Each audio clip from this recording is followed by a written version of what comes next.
Bonjour,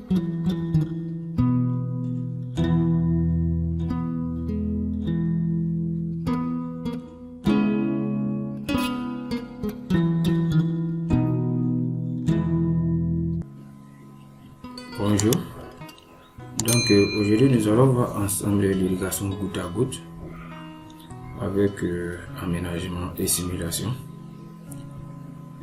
Donc on voit ici, nous avons un territoire à aménager pour faire de la culture maraîchère, soit de l'agriculture en un mot. Avant d'aménager le territoire, il faut d'abord faire des études du sol, la pédologie, connaître la pédologie du sol. Ensuite, voici le type de culture que nous voulons faire, si le sol est adapté à cela. Après ces tests, nous passons à l'aménagement proprement dit. Donc, nous voyons ici le territoire sur le point géomorphologique qui est très accidenté. Lorsqu'il pleut ici, l'eau stagne ici. Ensuite, nous avons les collines, des part et autres. Ensuite ici nous avons des arbres. Donc l'aménagement va concerner en réalité notre espace agricole uniquement, ainsi que les parties dont nous devons enlever, comme nous le voyons. L'objectif ici est d'excaver la colline ici et de remblayer ici, fermer ces zones là afin d'avoir une pente uniforme sur notre territoire par rapport au ruissellement. Nous devons projeter aussi notre zone d'étude pour voir si notre zone d'étude n'est pas l'exutoire d'un bassin versant, soit le comportement de notre zone par rapport à l'exutoire du bassin versant le plus proche. Après cela, nous devons prendre en compte la géomorphologie souterraine de notre sol, la profondeur des nappes, le comportement saisonnier des nappes, les remontées et les rabattements, et la géomorphologie des surfaces, ruissellement et autres.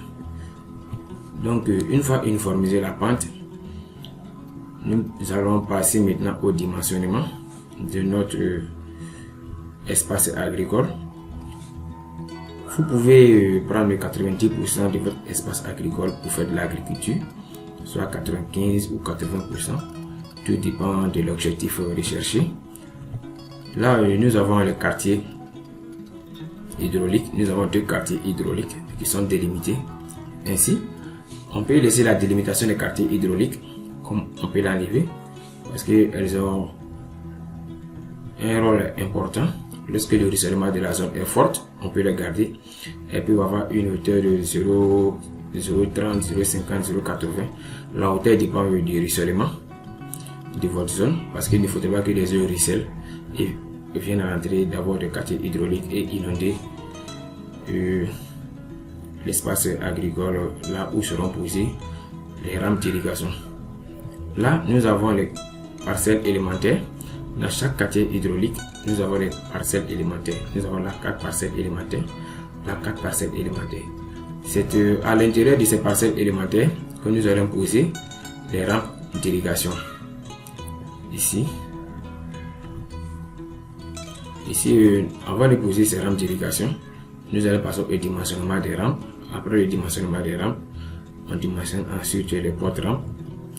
Après, nous avons la subdivision de nos zones en secteur d'irrigation. Après cela, on a les portes-rampes et la variation maximale de pression par poste. Et là, cela est très important. Nous allons faire un tuto sur ces fichiers Excel, comment le programmer. On va essayer de faire un tuto prochainement. Après cela, nous avons le dimensionnement de conduite principal. Après ça, on vient au niveau des vannes. Là, quels sont les emplacements des vannes qui seront privilégiés par rapport à notre dimensionnement. Après avoir fini de faire tout cela, nous allons passer au tracé des réseaux. Une fois la ressource d'eau qui sera mobilisée, qui sera sûrement une eau souterraine ou une eau de surface, nous avons jugé nécessaire de mettre un réservoir. Ensuite, l'eau sera évacuée gravitairement dans notre zone d'irrigation au niveau des conduites principales. Et là, nous avons les conduites secondaires ici. nous avons le conduite secondaire ici. Et là, nous avons le conduite tertiaire. Soit on pouvait prendre ça, ici, conduite principale. Ensuite, conduite secondaire. Conduite secondaire, conduite principale. Tout dépend de comment vous allez dimensionner votre réseau. C'est un choix. Donc, après cela, vous voyez le plan d'aménagement que nous avons fait. On peut passer maintenant à l'étape de la simulation. Nous allons faire une simulation selon le calendrier d'irrigation et selon les besoins en eau des plantes aussi. Il y a des plantes qui ont 2 jours de tolérance, 3 jours de tolérance. Il y a des plantes dont il faut irriguer chaque jour. Tout dépend de vous.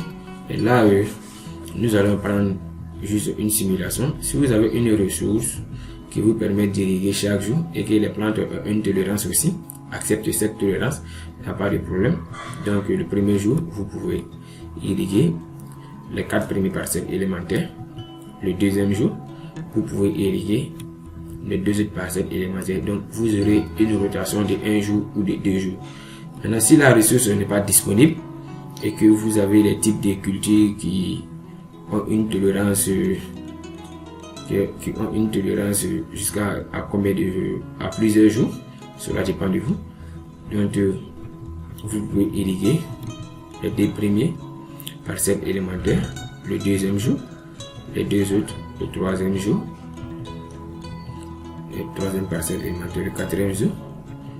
Vous irriguez cela et sur le suite. Donc c'est là vous allez avoir une rotation de 3 jours avant de revenir à la première. Tout dépend du type de culture et de leur exigence en eau. Merci, à la prochaine pour un autre tutoriel.